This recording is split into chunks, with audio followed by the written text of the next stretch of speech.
Here's the uncomfortable truth. Your best people are always interviewing. Now, they might not be actually talking to another company, but they're always evaluating whether or not to stay engaged, coast, or start looking for a new opportunity. I've developed a step-by-step system that takes the guesswork out of sales leadership, and it's enabled me to exceed multi-billion-dollar sales quotas year after year.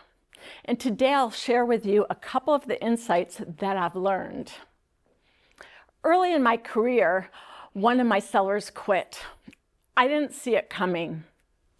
I thought my job was to tell the sellers how to do their job. After all, I had been a top seller myself, and I thought I was doing a pretty good job as a manager. But I realized I had a problem, a big problem.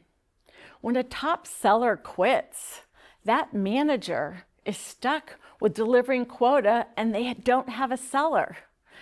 And it took me 3 months to hire a new seller and another 3 months for that seller to get up to speed.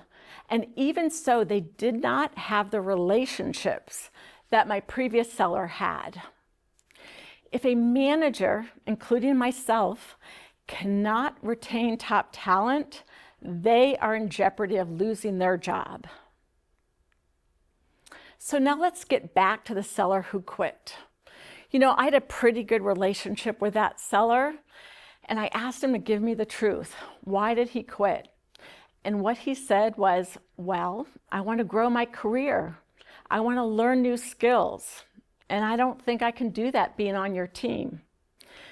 And in fact, about 75% of sellers quit based on their manager. And here I was, one of them. The other thing that I learned is I had no idea what his goals and ambitions were. And I realized I needed to do things differently.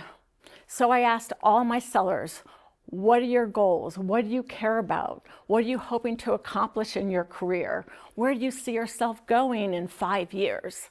And some of them said they wanted a promotion and they wanted better visibility to senior leadership so they could learn more and have more of a relationship with leaders within the company. Other people wanted flexibility.